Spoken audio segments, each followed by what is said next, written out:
setelah kita berjalan sekian panjang waktu ya, dari mulai proses pemekaran awal, dari mulai kita rame-rame ngebahas isunya sampai hari ini kan sudah berapa progres yang kita raih gitu ya. Bisa dipaparin Pak gimana sejarahnya gitu.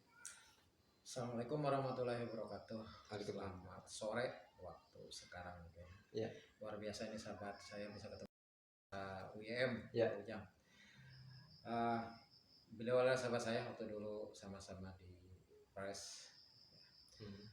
Kalau kita bicara masalah pemekaran, proses pemekaran, apalagi kalau bicara dalam fase pertama memang panjang. Ya.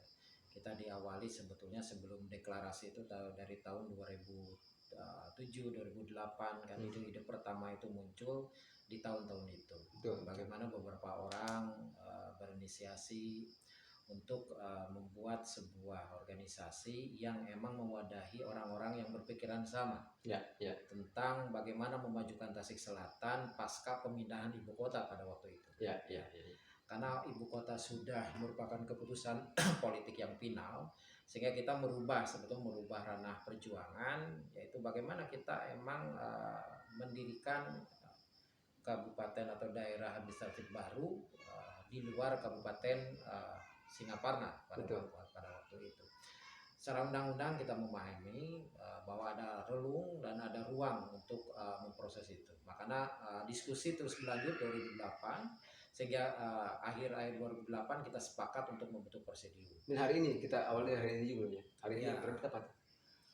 Gimana? Hari ini yang terbit itu rencana tata ruang wilayah. Oh enggak. Kalau yang sekarang ini adalah besok kita paripurnakan mengenai tentang Perda Percepatan Pembangunan Tasik Selatan.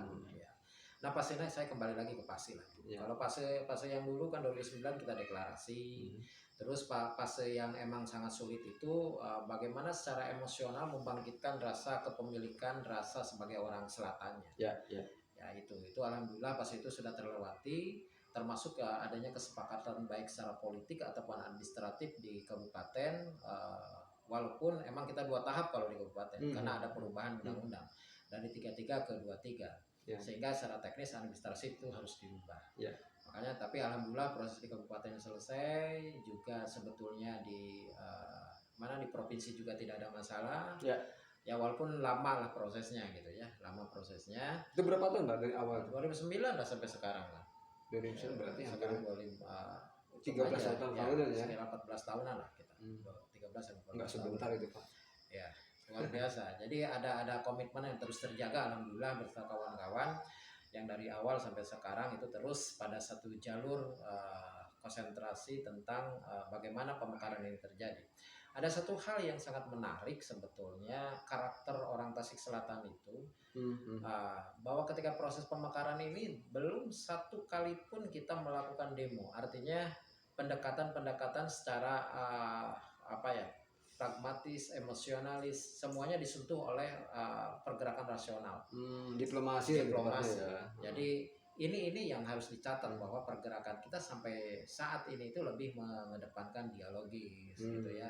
Hal-hal yang emang belum dimengerti oleh pemerintah atau siapapun pihak manapun itu selalu berhasil oleh pendekatan yang nggak pernah kita menggerakkan massa nggak pernah ya. Nggak ada cerita. Ini yang membedakan mungkin dengan presidium yang lain untuk memperjuangkan masalah pemekaran ini. Nah sekarang emang ada fase di mana sekarang ini lebih kecenderungan kita ke ranah persiapan. Sekarang kan usulan dari Provinsi Jawa Barat ini udah sampai di Mendagri, tinggal bagaimana sih pusat itu membuka ruang untuk pemekaran ini khususnya untuk Jawa Barat. Karena Jawa Barat ini kebutuhan yang sangat-sangat emang harus diperhatikan oleh pusat. Karena ini kalau dibandingkan ke Jawa Timur dimekarkan maksudnya. Butuh dimekarkan karena Jawa Barat itu provinsi yang telat untuk dimekarkan. Bayangkan saja kalau dibanding Jawa Timur, Jawa Tengah yang dimana luas daerahnya kita lebih besar dan jumlah penduduk 20% mungkin Indonesia itu ada di Jawa Barat. Iya. Ini hanya memiliki 27 kabupaten kota pemerintahan. Ya, beda anggaran aja itu kalau kita bicara DAK kan hampir 7 sampai 9 triliun dengan Jawa Timur, Jawa Tengah. Sehingga lihat aja akselerasi pembangunannya Jawa Barat emang agak agak ketinggalan kalau dibanding dengan Jawa Timur Jawa Tengah. Artinya logikanya gini Pak, dengan semakin banyaknya wilayah Jawa Barat dipecah beberapa kabupaten, iya, berdampak pada APBD. banyaknya anggaran yang Anggaran diturunkan gitu kan ya. dari Ya. pusat. Artinya secara akumulatif kita dengan Jawa Timur atau Jawa Tengah tuh udah jauh jomplang banget ya, tinggalan masalah anggaran itu. Kan itu gitu ya, yang salah satunya yang jadi pertimbangan. Kita kan mengejar pemekaran ini dalam semangat akselerasi pembangunan. Ya, akselerasi pembangunan salah satu konsep sekarang ini bagaimana ada alokasi dana khusus untuk daerah-daerah yang termekarakan. Nah, gitu. Rencana Jawa Barat berapa wilayah yang dimekarkan? Kalau dulu hasil musyawarah di Bapeda, terus berdasarkan penelitian ada 2 tahap sebelum dulu ada pernah terkonsepsi ada 41 kabupaten kota, cuma yang terakhir waktu di Garut itu 39 kabupaten kota untuk Jawa Barat. Untuk Jawa. Oke, Jawa Barat. Dan gini ya menariknya, kita kan sudah menyaksikan beberapa daerah mengajukan pemekaran ya, termasuk kan yang terbaru itu Pangandaran. Bapak bisa bandingkan, katanya kita lebih dulu ketimbang yang lainnya, betul nggak? Enggak, sebetulnya kalau Pangandaran itu lebih dulu ya, lebih dulu daripada kita. Kalau kita kan mulai bergerak itu ketika emang ada pergerakan untuk membentuk Porjamsel dulu. Sedangkan Pangandaran itu udah duluan daripada kita. Sebetulnya Pangandaran udah duluan sama kita. Terus juga kebetulan di Pangandaran itu progresifnya dibantu oleh politisi senior kita yang duduk di Dewan Pusat ya. Dewan Pusat, sehingga perjuangannya lebih ada yang awal. Ya, ada yang awal. Terus juga momentum politiknya tepat baru. Ya, itu aja. Ya artinya cuman kalau dibanding yang lain kan ada juga kan ada Garut Selatan, ya. Ada mana Sukabumi Utara, ya. Cianjur Selatan gitu ya. Kita lebih dulu dibanding yang lain. Ya? Enggak, Garut Selatan itu bersamaan. Bersamaan malah kalau deklarasinya lebih duluan Garut. Ya, karena kita tahunya itu kan dulu kita inisiatornya sama-sama membentuk Porjamsel dengan malah lebih dekatnya dengan Garut kita. Mengurus presidium dengan Garut. Oke Pak, gini kan hari ini sudah terbit yang rencana tadi ya, terbit dari untuk diparipurnakan besok ya. Besok ya, artinya gini, kalau kita breakdown itu kan tahapan untuk mencapai pada proses terbitannya tadi rencana pembangunan yang banyak itu, artinya kan tahapannya apa dulu sampai kita sampai di fase mana nih? Kemarin katanya dengar ada juga sampai dibikin titik koordinat 0 kabupaten, itu gimana tuh Pak? Gini, sebetulnya langkah kabupaten, pemerintah kabupaten dengan atas dorongan presidium ini merupakan langkah yang tepat sih sebetulnya. Sekarang ini kita tidak ada lagi ketidaksepakatan dengan pemerintah kabupaten ataupun provinsi, karena kita sepakat bahwa ranah perjuangan secara politis kita tinggal di pusat. Tinggal di pusat ya. Nah, sebelum itu mungkin nantinya keluar keputusan dari pusat, artinya ada yang telah diketuk palu, artinya dibuka moratorium lagi dan disetujui bahwa Tasik Selatan menjadi daerah otonomi baru. Nah, sebelum fase ke sana, artinya ya kita kan harus mempersiapkan diri. Betul. Makanya kita ada kesepakatan pemikiran-pemikiran presidium itu disampaikanlah ke kabupaten. Satu, bahwa untuk mempersiapkan itu artinya kita harus mempersiapkan pembangunan percepatan ya, termasuk kan gini, kita membentuk master plan yang khusus Tasik Selatan. Itu khusus saja menyangkut Tasik Selatan. Ini tahun ini selesai tidak? Tahun ini selesai. Dan juga ada peraturan daerah yang khusus mengkhususkan bahwa ada percepatan pembangunan wilayah Tasik Selatan. Gitu. Ada yang khusus model di Porjamsel untuk Jabar Selatan kan dulu ada nomor 29 tahun 2010. Itu kan khusus tentang percepatan Jawa Barat bagian selatan.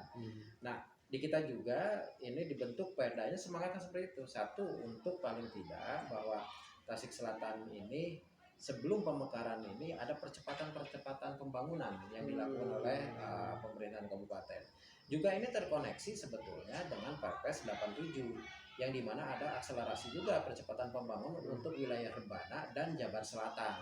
Dan kita kan termasuk wilayah selatan. Nah, ini sebagai juga merespon gitu. Ketika ada regulasi dari pusat, nah di Jawa Barat sudah ada nomor 29 itu, dan di kita juga direspon dengan cepat, dibentuknya Perda itu. Betul. Sehingga ini dalam satu garis komando regulasi ini bisa tersambungkan. Betul. Karena ketika emang nanti ada usulan-usulan di pemerintah kabupaten, regulasinya tetap sudah ada.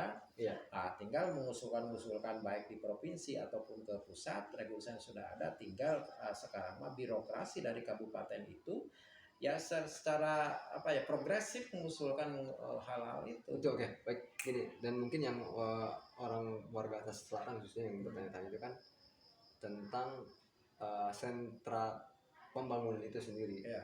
Wilayah mana saja yang akan jadi pusat ibu kota kabupaten, apa saja yang sedang dibangun, apa saja yang akan disiapkan gitu. Boleh dipaparkan? Kalau masalah pusat nanti ibu kota pembangunan, kita kan gini, bakal pemerataan pembangunan itu berdasarkan potensi wilayah nantinya.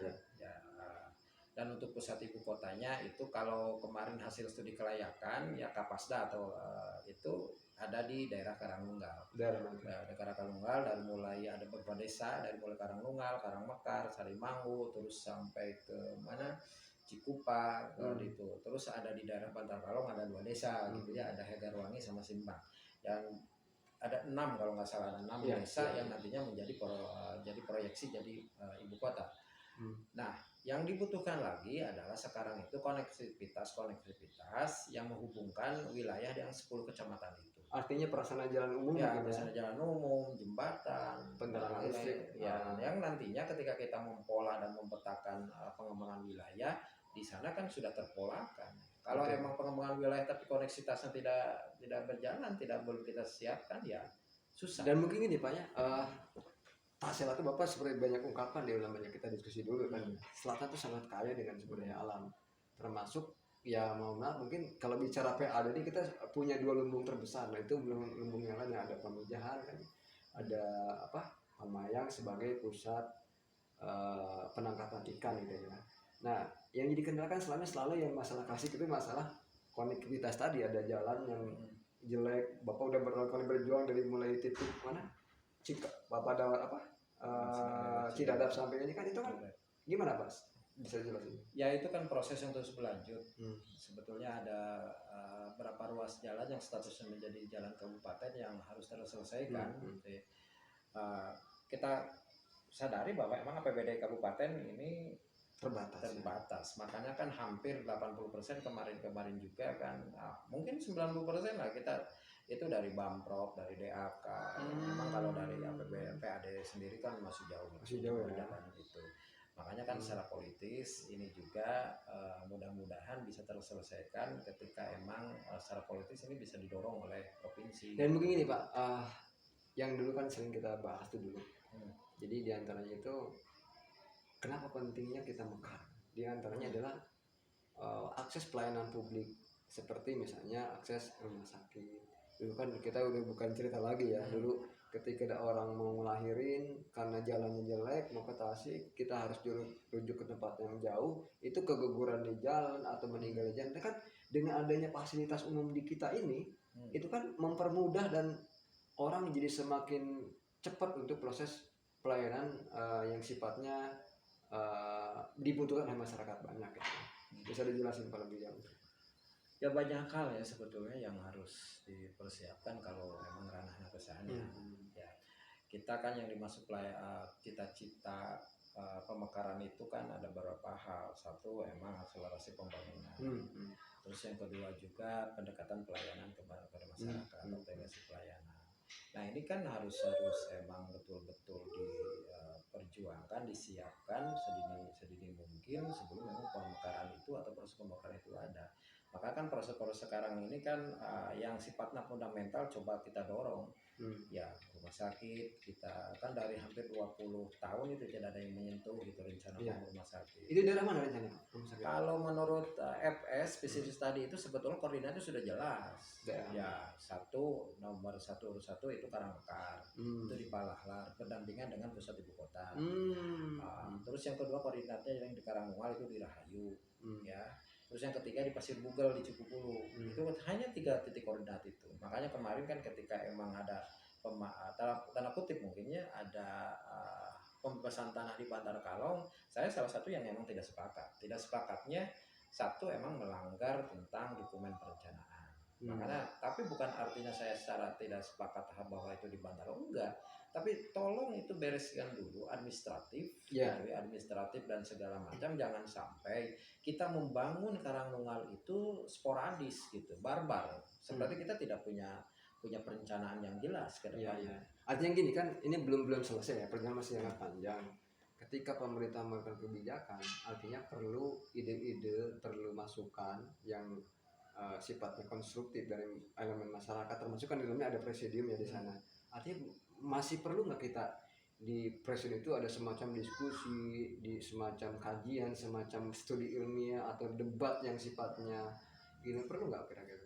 Ya harus, dan itu harus menjadi habit gitu. Ya harus jadi habit ya. Karena habit itu akan membentuk sebuah karakter. Jadi kedepannya ya orang Tasela itu jangan alergi terhadap perbedaan, jangan alergi terhadap konsep-konsep atau ide-ide orang lain, gitu ya. Bahkan dialogis itu harus hidup di kita. Perbedaan pendapat itu harus menjadi konsepsi sunatullah, gitu. Betul. Ya artinya kita memandang perbedaan itu harus menjadi sebuah jalan, nantinya menemukan jalan yang terbaik. Iya. Itu. Menurut saya seperti itu. Makanya kan gini, bahwa presidium ini tidak berhenti sampai sekarang.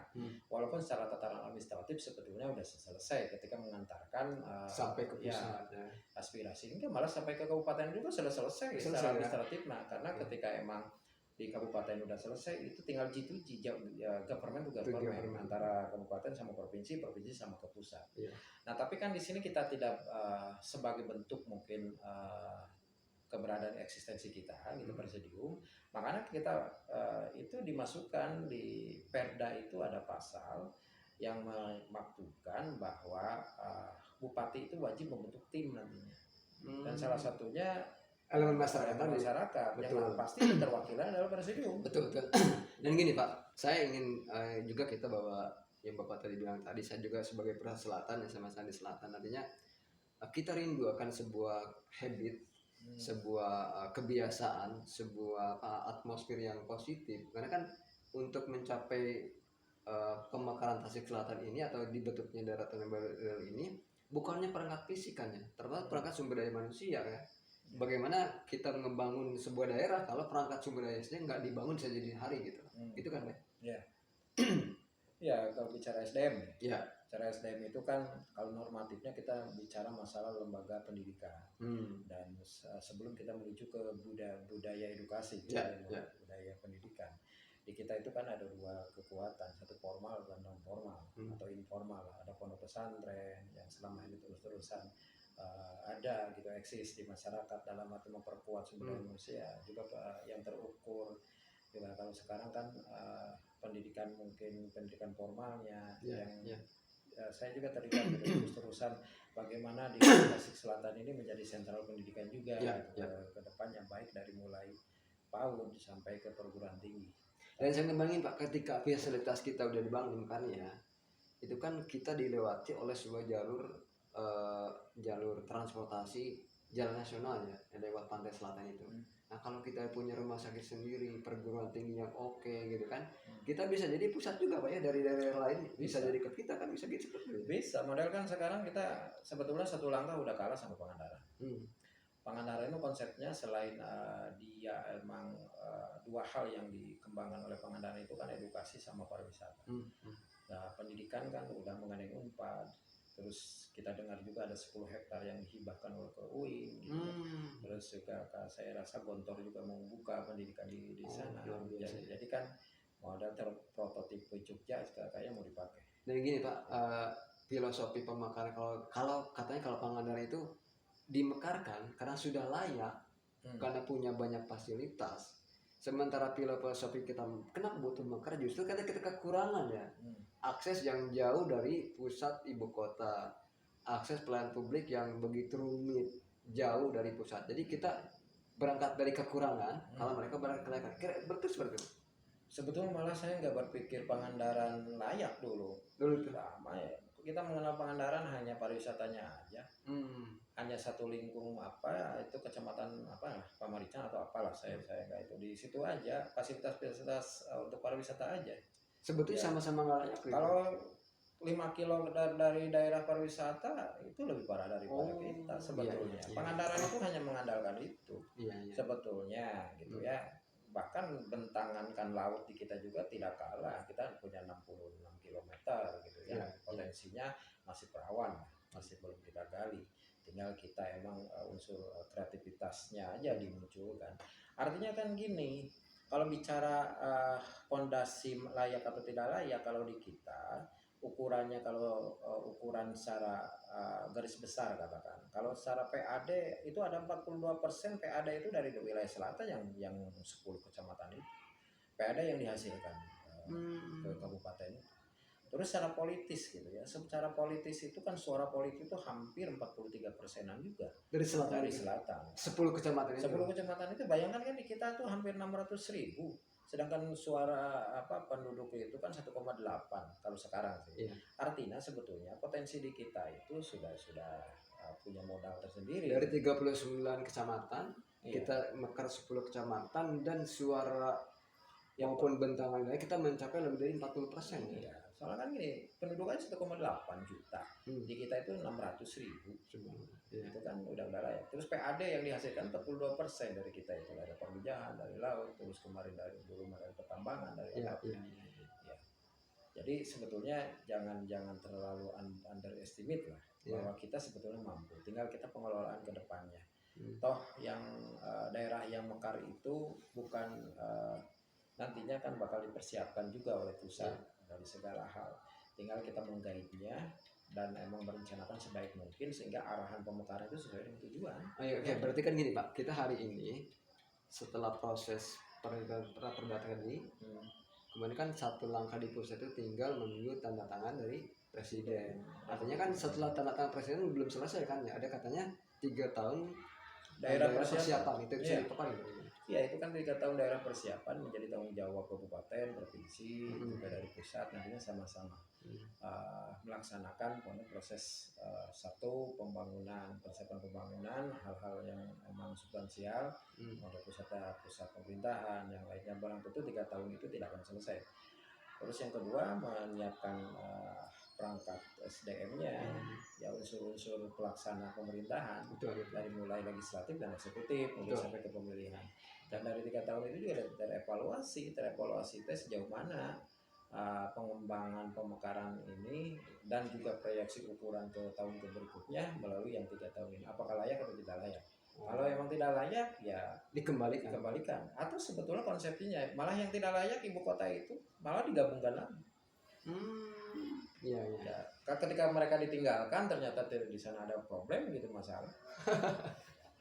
Ya, bisa jadi kita menjadi sentral ibu kota bisa jadi ya. Gitu. Tapi saya sangat optimis karena berbagai potensi di kita emang banyak. Kan banyak yang bukan mengeluh, ya artinya pesimis masalah sumber daya manusia. Saya rasa jangan terlalu pesimis tentang sumber daya manusia itu. Kan kita itu belum bersatu, belum menjadi kekuatan secara umum bahwa Tasik Selatan itu emang punya kekuatan. Kalau emang secara personal data dari dulu, dari sejarah, dari segala macam, Selatan itu punya potensi yang luar biasa. Iya, terutama kan sampai hari ini saya pernah bincang dengan Kesepuan Pamijahan. Jadi yang jadi pakem pemikiran atau jadi filosofi daerah kota Tasikmalaya maupun Kabupaten adalah warisan ideologis yang dibawa oleh Sabda Mui. Dan itu ada di wilayah kita Pak ya.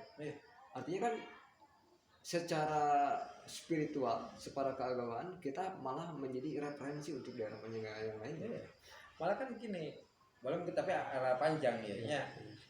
Saya kan pernah ngelakuin mungkin analisis tersendiri lah.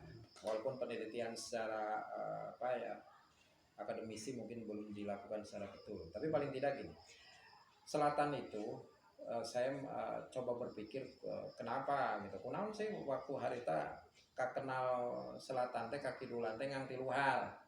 Satu pamijahan, nuka dua tukang ngeluh, nuka tilu kan tukang ngabujurkeun. Itu 3 kali itu. Dulu kan sempat itu aja. Tahun-tahun 2000-an ke sana kan gitu. Orang itu malu mengakui orang dari Kidul. Ketika kita kerja di Jakarta, dari mana? Dari Tasikmalaya atau dari Bandung? Jakarta pamijahan. Tak pernah. Atau tukang ngabubur kan ada. Orang malu mengaku orang Karangnunggal, orang malu mengaku orang Cipatujah dulu itu kan. Dan ketika proses pemekaran saya berpikir bagaimana caranya emang orang itu kan merasa proud gitu, merasa bangga terhadap daerah. Nah, makanya kan terus didorong siapapun orang Kidul itu menjadi bangga dengan Kidul. Sekarang kan kita bangga juga ya. Ya, karena kan Muhammad Jen itu orang daerah kita. Saya kan mendorong gini dalam segi analisis. Sebetulnya selatan itu selalu pernah menjadi daerah jaya. Dulu sebelum Islam masuk, ya sebelum saya Adul Muhi ada ke sana itu kan kita itu mengenal dengan 2 Kersian. Kersian Galunggung 1, Kersian Denuh 1. Oh, ya, itu. Ya, Kersian Galunggung itu kan dulu mah ketika raja-raja pingin di istrenan atau dilantik itu kan harus tanda kutip mungkin mas santren lah boleh. Ya, sebagai perwira apa. Dan di kita itu ke ilmu kebijaksanaan, ilmu sosial, ilmu lain ada di kita. Oke, Pak, next kita akan bahas tentang yang tadi sejarah di masa lampau kita. Ternyata kita ada 2 Keresian pusat ya, Galunggung sama Denuh. Dan kita katanya masih ada artefak sejarah masih ada ya. Ya, ada paling tidak 3 fase, saya cepatkan aja. Yang nanti kita bahas secara detail, tapi secara umum gini. Itu yang pertama bahwa kita bangga jadi orang Kidul dulu. Artinya di sana udah ada tatanan sosial masyarakat yang maju. Warisan masa lampau. Yang kedua, satu pertanyaan saya, apakah Syekh Abdul Muhi dulu itu hanya mencari buah ke daerah kita? Tentu tidak. Ya, karena tipologi Syekh Abdul Muhi kan punya keinginan menyebarkan agama Islam. Ya, dari dia sangat paham karena orang cerdas, orang soleh, yang dikait sama mungkin tangan-tangan Tuhan lah. Artinya kalau menyebarkan agama itu tipologinya pasti di daerah-daerah yang sudah maju. Ya, tapi ya bodoh secara akidah, model Nabi Muhammad karena diturunkan di Jazirah Arab, kan konsepsinya gitu, paling mendekati seperti itu. Dan zaman Keresian sampai zaman Kebataraan itu daerah selatan itu kan maju secara ekonomi, sosial, juga ya. Sehingga saya rasa kalau dilihat dari tipikal penyebaran agama Islam ini kuasai dulu. Setelah dikuasai ini, maka hal-hal yang lain itu bakal lebih mudah untuk dikuasai. Oke, next akan kita bahas di diskusi berikutnya, Pak. Satu lah, kita kan di batas waktu juga ya. Ada pertanyaan menarik nih, Pak. Sebelum kita ending di pembahasan lainnya, mungkin ada closing statement dan minta dari Bapak ya. Yang paling mendasar orang tanya nih, kita kan udah resmi nih jadi Mekar.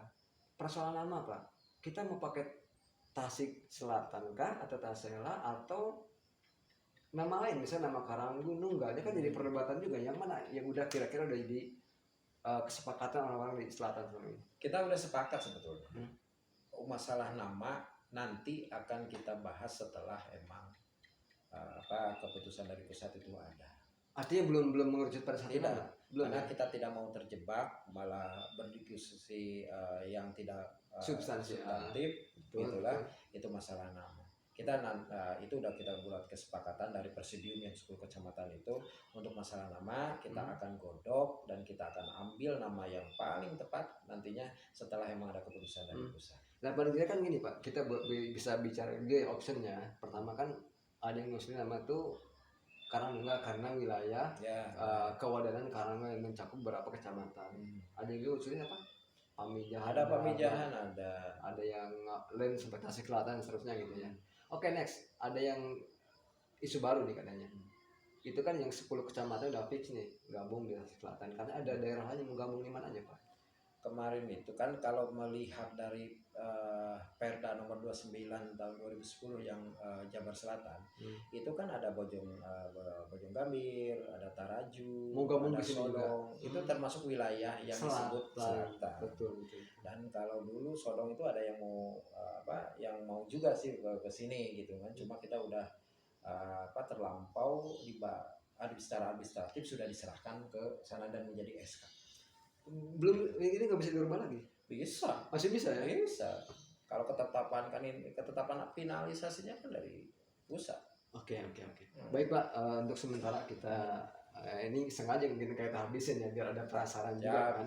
Dan kita nanti mohon maaf kepada presidium juga nanti kita bisa ngadain diskusi serupa ya mungkin dalam forum lebih enak gitu ya.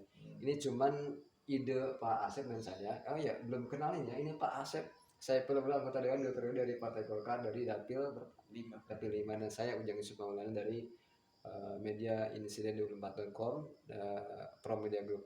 Sekian mungkin Pak, mungkin ada closing sebelum kita tutup Ya, terima kasih Pak Ujang. Berjuanglah terus untuk Tasik Selatan tanpa lelah gitu. Dan sesuaikan perjuangan dengan kapasitas kita masing-masing. Dari setiap perbuatan atau titik perjuangan insya Allah tidak ada yang sia-sia. Seorang pendidik berjuanglah dengan kapasitas pendidikannya. Seorang ekonom atau orang yang memang bergelut dengan ekonomi berjuanglah untuk kemajuan Tasik Malaya Selatan di bidang ekonomi ataupun di segala bidangnya. Terutama saya menghimbau ke mahasiswa-mahasiswa generasi muda, mulailah untuk berjuang, teruskan perjuangan kami karena kami pasti bakal sampai ke buritan. Nah, yang kita butuhkan adalah estafet kepemimpinan, estafet penerus perjuangan yang terus harus berlanjut untuk Tasikmalaya Selatan ini. Terima kasih.